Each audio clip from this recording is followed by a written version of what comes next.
The two angels came to Sodom at evening. Lot sat in the gate of Sodom. Lot saw them and rose up to meet them. He bowed himself with his face to the earth, and he said, "See now, my lords, please come into your servant's house, stay all night, wash your feet, and you can rise up early and go on your way." They said, "No, but we will stay in the street all night." He urged them greatly, and they came in with him and entered into his house. He made them a feast and baked unleavened bread, and they ate. But before they lay down, the men of the city, the men of Sodom, surrounded the house, both young and old, all the people from every quarter.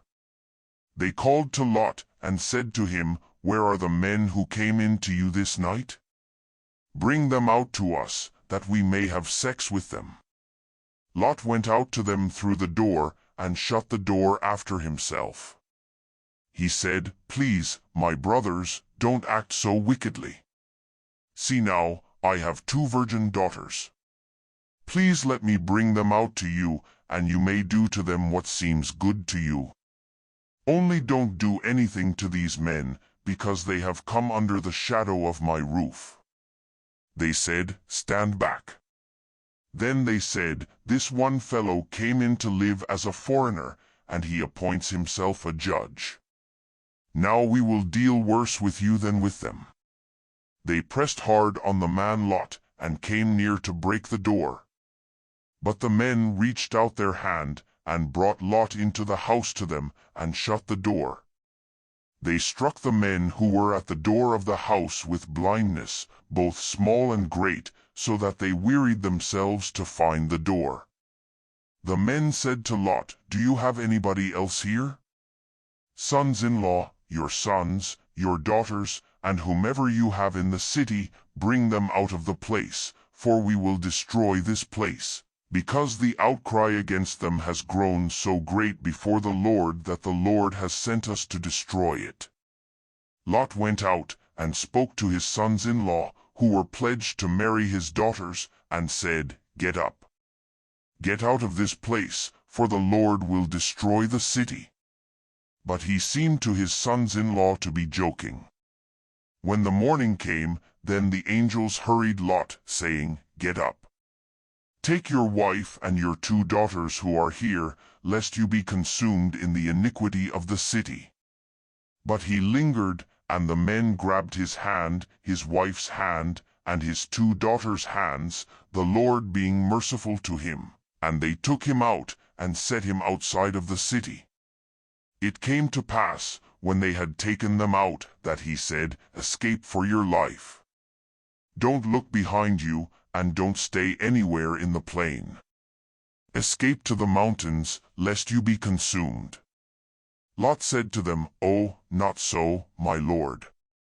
See now, your servant has found favor in your sight, and you have magnified your loving kindness, which you have shown to me in saving my life.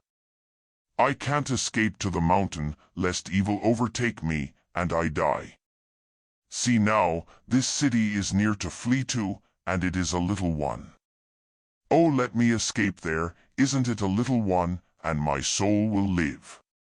He said to him, "Behold, I have granted your request concerning this thing also, that I will not overthrow the city of which you have spoken.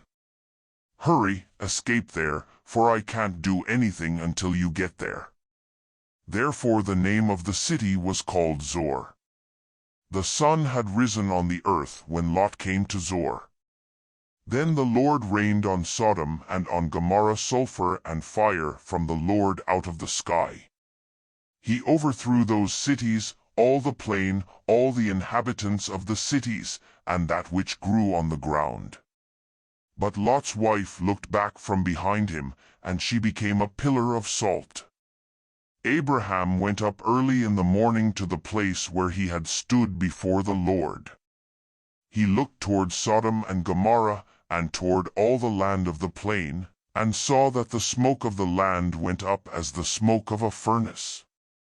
When God destroyed the cities of the plain, God remembered Abraham and sent Lot out of the middle of the overthrow, when he overthrew the cities in which Lot lived.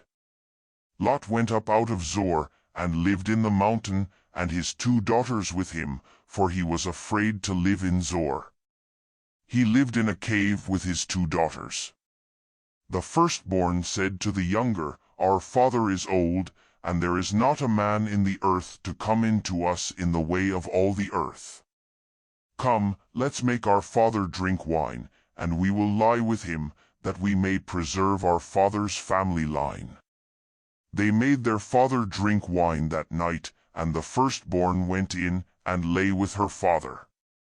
He didn't know when she lay down, nor when she arose.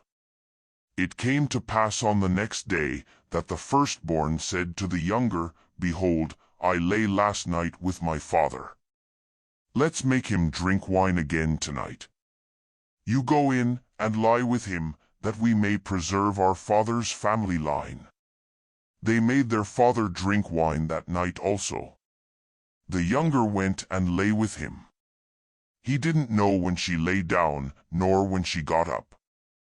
Thus both of Lot's daughters were with child by their father.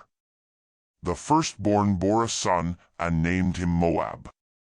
He is the father of the Moabites to this day. The younger also bore a son, and called his name Ben-Ammi. He is the father of the children of Ammon to this day.